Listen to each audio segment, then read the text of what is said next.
Across Time by David Grinnell. Across Time is half of an ace double from 1958, the year I was born. David Grinnell is a pen name used by Donald A Wollheim, who was on the editorial staff at Ace Books Incorporated. If you've ever run across a science fiction paperback from the early 70s with a yellow spine, they're still pretty easy to find at used bookstores. Those are DAW science fiction books. DAW stands for Donald A Wollheim. DAW was my number one source for science fiction in the 1970s. As I was reading Across Time, I noticed it seemed pretty familiar. I realized it had many similarities with Day of the Giants by Lester Del Rey, a novel I reviewed a month ago. There are two brothers who are competitive with one another, though one seems to succeed more readily than the other. In the end, the less successful brother proves to be the most competent achiever.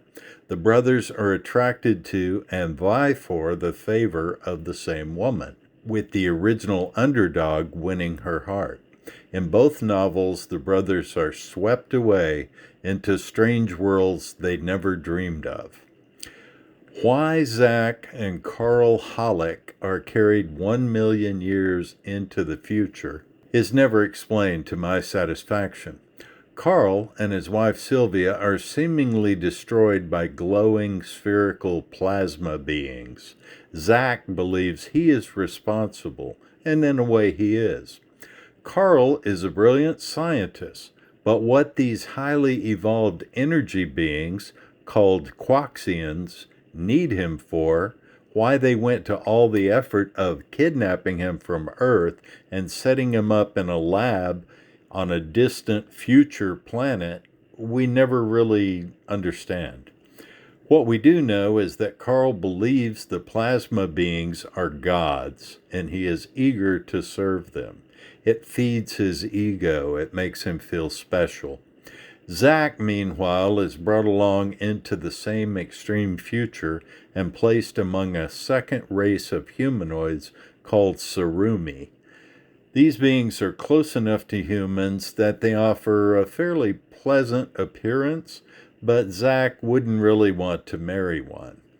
He has been positioned in Earth's future with them by another race of highly evolved beings who are truly benevolent, unlike the Quaxians. Zach breaks local custom and visits a forbidden city of ruins far to the north. There he is educated and shown images of many of the key points in human history that occurred in the 1 million years since his native era.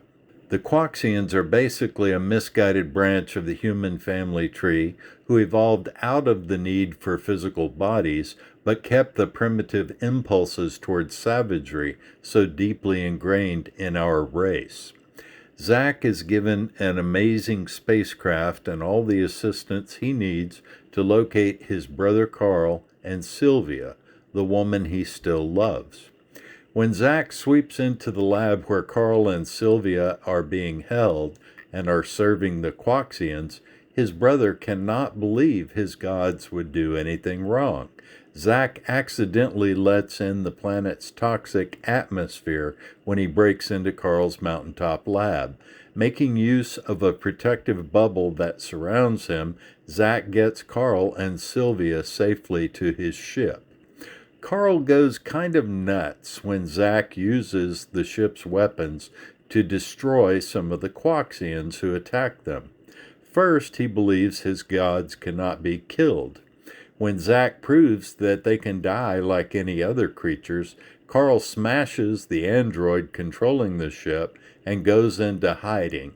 Zach and Sylvia work together to get the ship operational again by activating a female android to take the destroyed android's place. They don't bother searching for Carl. They know he's on the ship somewhere. Besides, they're too busy falling back in love with one another. Carl tries to return to his gods by hijacking an escape pod, but he is destroyed when the Quoxians mistake his approach for an attack. Zack and Sylvia return to their own time. Sylvia wonders if he will tire of her because he's so accustomed to wild adventures. Never in a million years, he replies. Okay, I think you get the idea. Across Time is a space adventure aimed primarily at boys in their early teens. Lots of adventure here, some interesting plot devices, but it's the science fiction equivalent of junk food.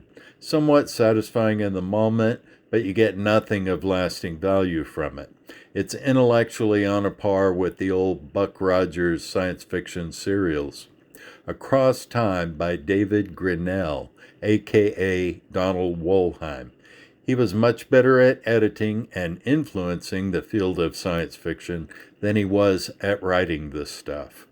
Hello there. If you are enjoying these science fiction book reviews by Brett McCormick, please like and subscribe.